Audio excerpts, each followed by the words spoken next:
I've decided that GoldenEye, the movie GoldenEye, is my life story.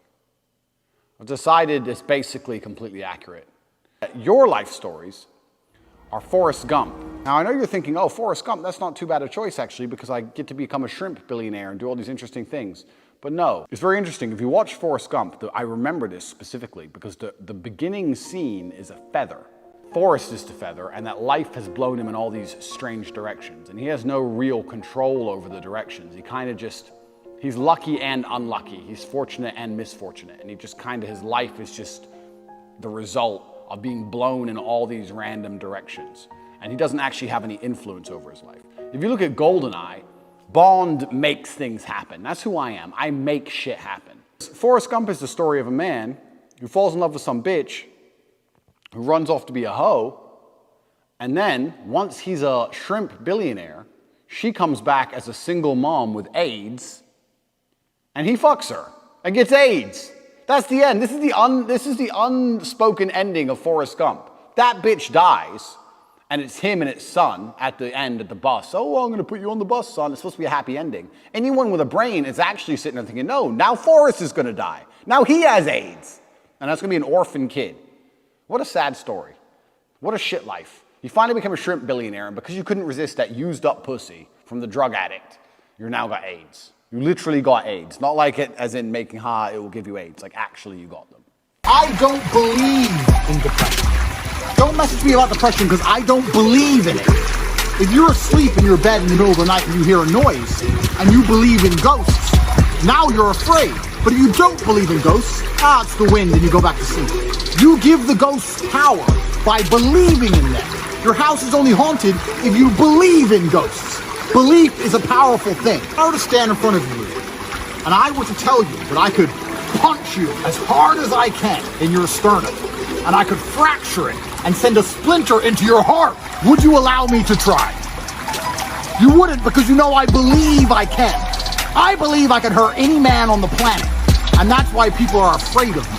And you believe depression is a crippling disease, and that's why you're afraid of it. And also the idea of the first member of color in this family.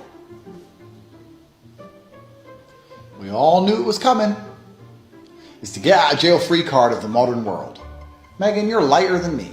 Look at her face. She's white. She's basically white. Megan, no one looks at you and thinks black girl. Nobody. Don't try the black person card. If you're black and you're watching this, you should be very offended that this light-skinned woman is going to try and play the black card. I'm as victimized because I am a Negro. Look at your straight hair. If you're so black, season me some chicken, bitch. And when it comes back tasteless, bland, then we will know. We'll know conclusively.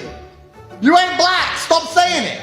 You're a liar. And now she's adding race, because what happened is Oprah was starting to dig a bit, and Megan saw herself getting cornered in her lie. So when you get cornered, you bring out the big guns. Shit, shit, shit. Race! Pow, race, race! Look at my skin. Look at my pigment. I'm a tiny bit brown. Shut up. There was a crazy dude. There was a crazy man at the door, and not a single woman stood up to fight. Not one. Why is that? Why is that? I mean, I thought we were equal. Camera over here. Damn. We're definitely not equal. I would have fought. Men are protectors. I would have. You weren't doing shit behind us. I'm a black belt. I'm a black belt in taekwondo. Fighting. I got my strap in my bag. I'm a taekwondo black belt. Taekwondo.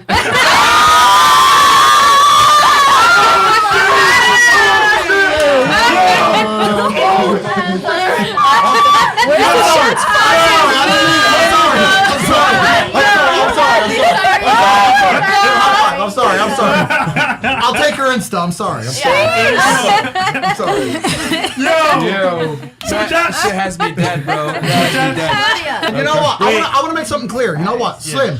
Even Slim, even though we disagree on nearly every point, Yes. you've been a very polite young lady. Always. You have. You've been a very polite young lady, Always. and you're a nice person. Thank you. And I have no problem disagreeing with you on certain points, and I still think you're a very nice young lady. And if any more crazy men come to the door, I'll fuck them up. If you are a parent and you have a young son, or if you're a young guy, what you need to do is ban Hollywood. Do not allow yourself to watch a movie or a video ever again where a woman beats up a man, because it's not realistic and it's not true. I'm tired of seeing chicks beat up men. I'm tired of seeing it. Oh yeah, you want to mess with me? You think I'm a girl and you mess with me, you're gonna learn something. Hey yeah, fuck you, ho. You ain't gonna do shit but suck dick and cook. Let me change that. You will only even acknowledge he exists if he's ignored how he feels 99% of the time before that. Because if he was sad most of the time before that, he never would have got to a place where he could attract a woman like you. The man who works in Starbucks, who's sad all the time, you won't reply to him. Neither will any other female. So for women to come along and pretend they give a about the fact that most men are basically invisible. There is not a female on the planet who's invisible today. You can be a 4, overweight, fat, you'll still go to the club and get attention. 99% of the men go to the club and nobody even fucking talks to them. If they try and talk to a girl, they get blanked and ignored and told to Most men are absolutely and utterly invisible. This is the truth about masculinity, right? It's very easy for women to sit here and complain about the top 2% of men, because I've dealt with this guy, he's arrogant, blah, blah, blah, blah. Most men don't even fucking exist. They send 10,000 DMs and never even get read, let alone replied to. So if you just sit here and say, I'll get a G, a big G, a boss, a millionaire, and let him have a day off, very nice of you. I'm sure you would. Yeah. But if a guy who wanted to have days off all the time, he never would have got important enough in the first place to attract a woman like you. And that is the reality. As a man, it's player versus player. It's ultimately competitive. And as a man, you have to outcompete the other men who are prepared to get up and do it anyway. That's how it works. There's no such thing as saying, I'm sad, I need 2 weeks off. Not as a man if you want to be important. Why would you suck dick for free? Because I love doing it. What the fuck?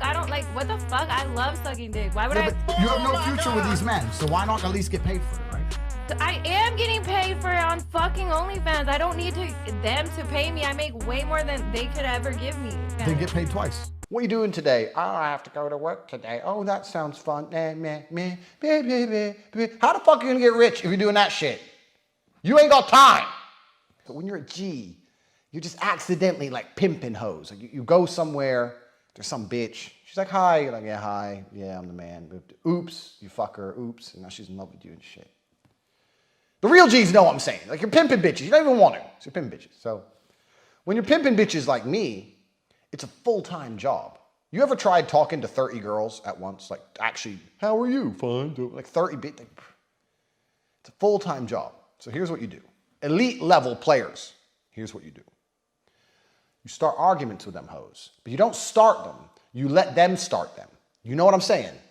You like be a little bit obtuse, a little bit like, you know, just so they go, what's your problem? And they start some shit. Then when they start some shit, you get them over, you fuck them. After you fuck them, you say, listen, bitch, in person, you're fine. But on WhatsApp, you're always talking crap. You're always doing my head in. And here's what you G's got to do. You get your bitches.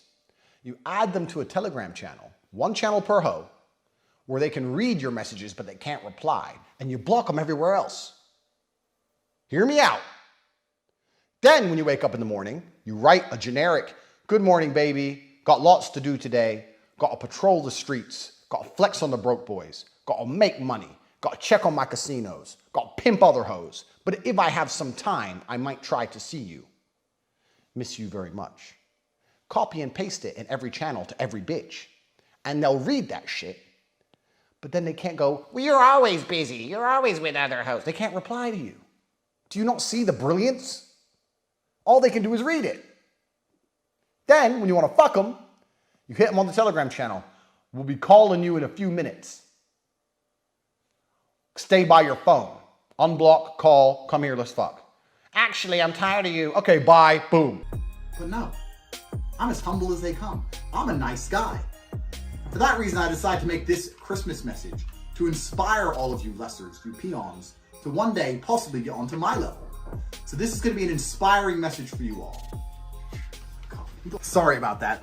Obviously, I'm trying to film my Christmas message, and they sent a very polite man to tell me that although I spent $10,000 on this hotel suite over Christmas, along with all the other rich Qataris and everyone else who has the great idea of staying in such a beautiful hotel in London, that I'm not allowed to smoke. I said, for $10,000 a night, my friend, I'm gonna do whatever the fuck I want. So I apologize for the interruption. You wake up when the alarm goes off. You go to your job. Sorry. Hi, boss. Okay, you go to your job. Crazy. You get paid your wages. And you're like, how did Tate get all that money? That guy has $100 million. And here I am, slaving away. And maybe at the end of the month, I might get $5,000 or $6,000 and I can pay my 401k. But I don't want you to ever give up. Because that's what this Christmas message is about. I don't want you to ever give up.